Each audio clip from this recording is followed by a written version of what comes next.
The fact that you notice a thought does not mean you are watching it being born. Far from it. Thoughts are born deep in the unconscious mind, and the level at which you happen to notice them changes all the time. If you are absorbed in your work, you can ignore a headache for hours.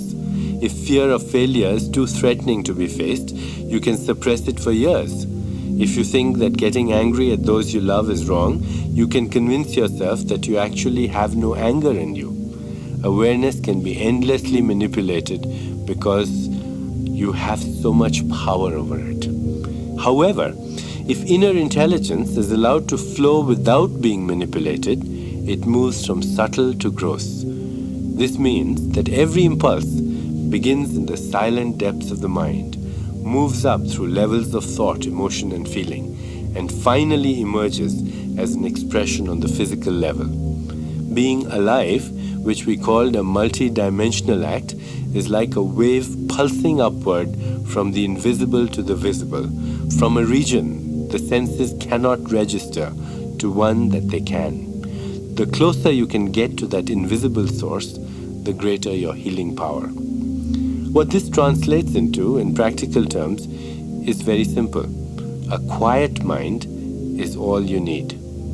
By far, the most powerful way to discover the quiet mind is through meditation, using the process of transcending. Transcending is the mind's own way of unfolding to itself.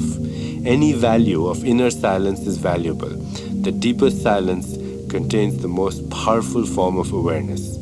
As it is allowed to expand, silent awareness seeks out the old wounds and begins to mend them.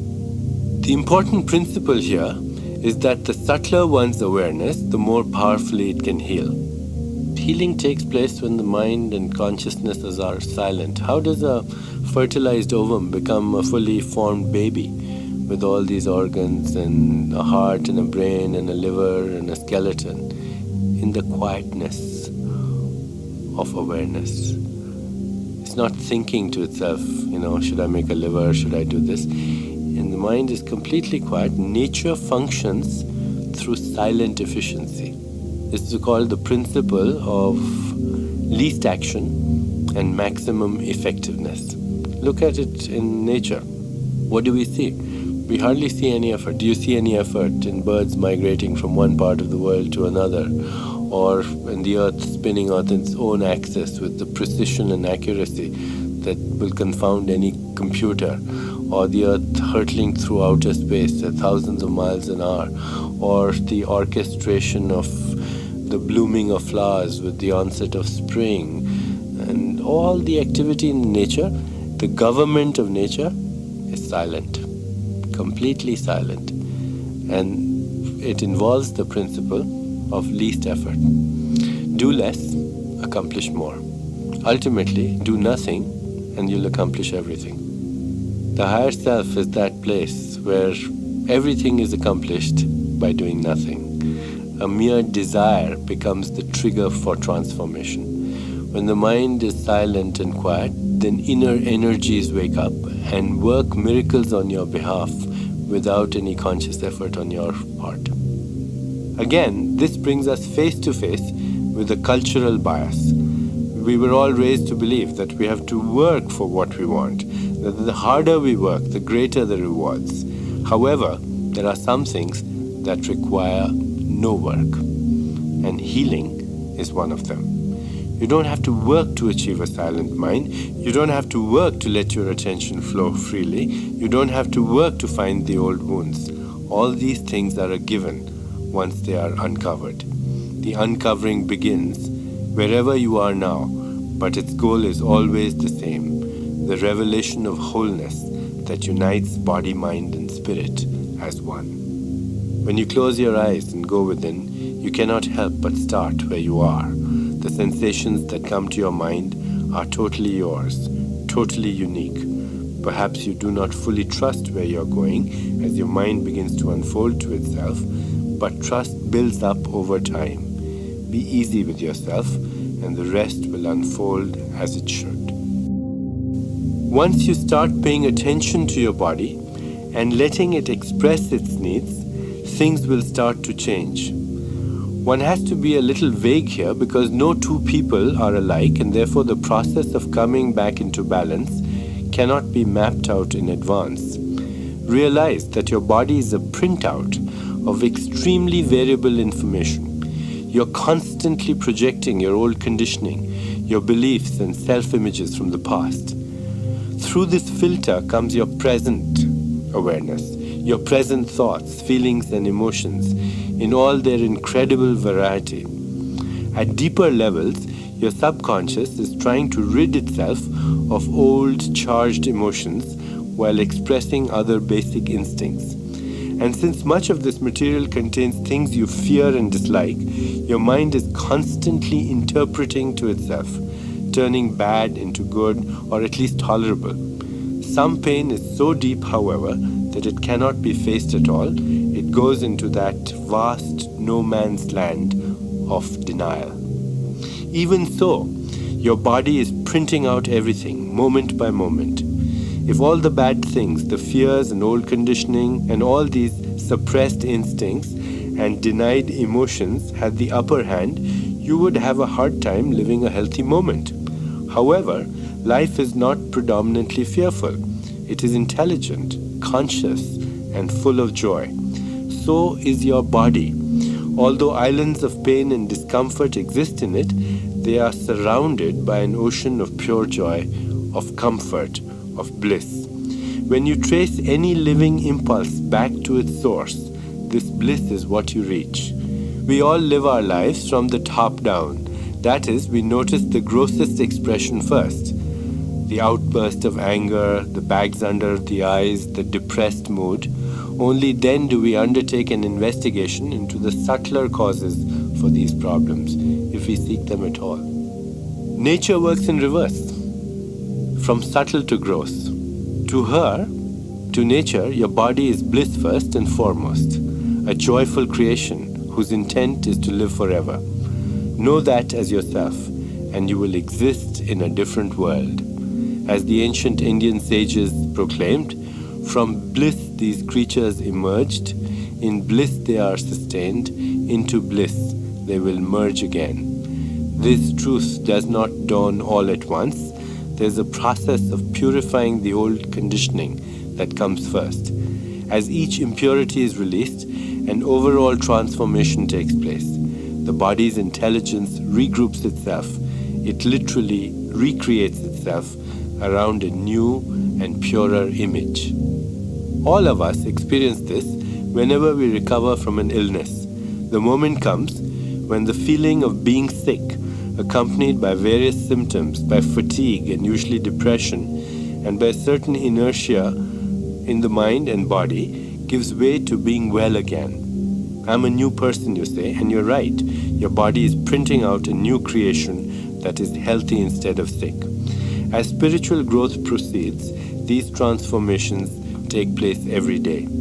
As inner intelligence flows to where it is needed, impurities are released in the form of old stresses. As they go, the entire printout changes. You automatically become integrated on a higher plane of functioning. On some days, you will feel surges of growth. Joyful moods begin to emerge. Former fears and inhibitions vanish, or at least partially melt away. Unexpected strengths seem to be in place. Most astonishing of all, you find that you know things that you never knew before. What you're really doing is tapping into your own informational fields and eavesdropping on the cosmic computer, on the cosmic mind. See, people who are intuitive, they don't go out there to be intuitive. They go inside themselves, because our bodies are focal points in a universal field of intelligence. So when we get in touch with that finest feeling, that finest level of feeling, that faintest emotion, that finest impulse of desire, we're tapping into an information field. We tap into that information field, we eavesdrop on the cosmic mind. This is the basis of intuition, of precognition, of knowledge that the seers arrived at even thousands of years ago, which is now being substantiated by modern science. I don't mean necessarily that this knowledge is in the form of technical information, although even that can happen. This knowledge comes in the form of insight. You begin to see what makes other people tick. Your own hidden motivations reveal themselves. Old fears appear in a new, less threatening light. The growth of insight tells you that purification is taking place, not just in the mind, but in every cell. There are times when this process of purification and integration is not so noticeable. People who consider themselves on the spiritual path can be shocked when they have a sudden outburst of anger. Contracting a serious illness can fill them with deep doubts. Such things aren't supposed to happen to spiritual people, and yet sometimes they do. Perfection is a real possibility for everyone, but the way to reach it is by letting go of imperfection. In that letting go, there are bumpy moments and major crises. They are crises of growth.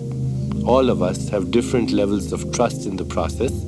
Fortunately, the process builds trust as it goes forward by itself. We metabolize our experiences and we convert them into the body. You and I are different because we've walked through different gardens and knelt at different graves. Every little experience, every little wisp of experience that has come our way, we have metabolized it and made it into our body. And as we now go into higher states of awareness, we metabolize those experiences too.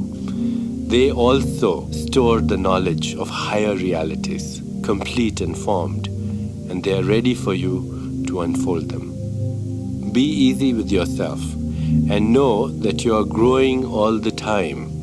Your body knows how to purify itself. It contains everything you need to recreate yourself into a new being day by day. In truth, you have been doing that all along. Now the process has become conscious. So awareness is the key.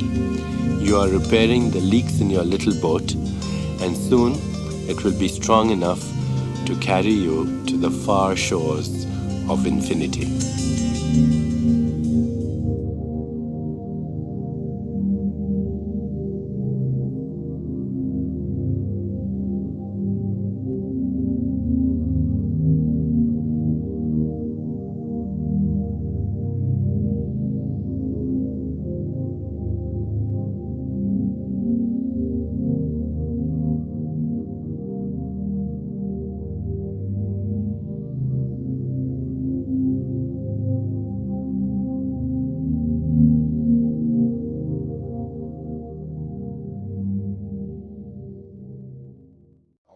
Frequencies, all animal totems, elementals of fire, air, water, and earth, all divine beings of light, love, and ascension, named and unnamed, to activate the cells within my being who are your counterparts with the unified power of the One. I decree my highest good always operating in this now. I decree grace and mercy always operating in this now. I invoke, decree, and dream awake the full truth and reality of ascension in this now. I invoke and dream awake with every breath that I breathe the violet fire transmuting my whole being. I invoke and dream awake the full current of ascension in every cell of my being. I am ascended. I invoke and dream awake expanded God consciousness fully realized in me as unlimited abundance fulfilling my every need and desire. I invoke and dream awake the ending of procrastination, tiredness, blockages, obstacles, and unhealthy belief systems. I decree immediate abundance in my life. I invoke and dream awake my liberation from all karmic debt. I am infinite opulence. I invoke and dream awake my personal empowerment in every instant that anyone is impacted by my being and creations. I invoke and dream awake the infinite empowerment of my sexual, spiritual, mental, emotional, physical, and financial relationship with life.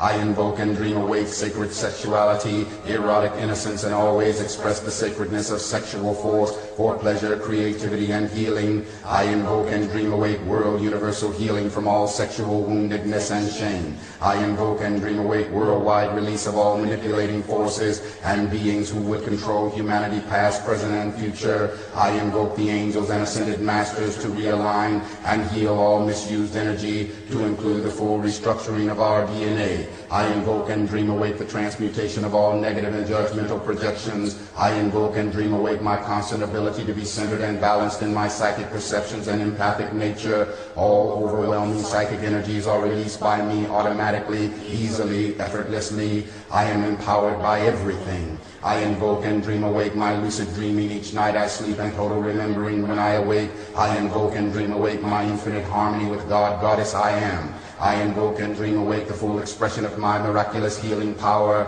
My life is a continuous stream of miracles. I invoke and dream awake my infinite ability and willingness to receive all life's blessings. I invoke and dream awake a constant attitude of gratitude for my whole life, all my accomplishments and blessings, including the same for the universe at large. I invoke and dream awake the full blessings of God, Goddess, the ascended masters, angels, guides, and beings of light to bless this earth. I invoke and dream awake almighty decrees, invocations, and prayers I have released to the universe and open myself to God's response, support, and love in my highest good. I invoke and dream awake the release of all past, present, and future lifetimes of decrees and vows which would bind me to limitation, lack, density, and anything not of ascension in this now. I invoke and dream awake the full reclaiming of my eternal self as powerful, loving, and fully aligned in abundant God consciousness. I invoke and dream awake the total dissolving of all manipulating forces which would bind this earth plane in fear. I invoke and dream awake the influence of the ascended master realm and angels to intercede and raise the vibrations higher to bring darkness into the light, raising the frequency of love and God consciousness on planet Earth in this now. I invoke and dream awake the ascension of planet Earth in this now.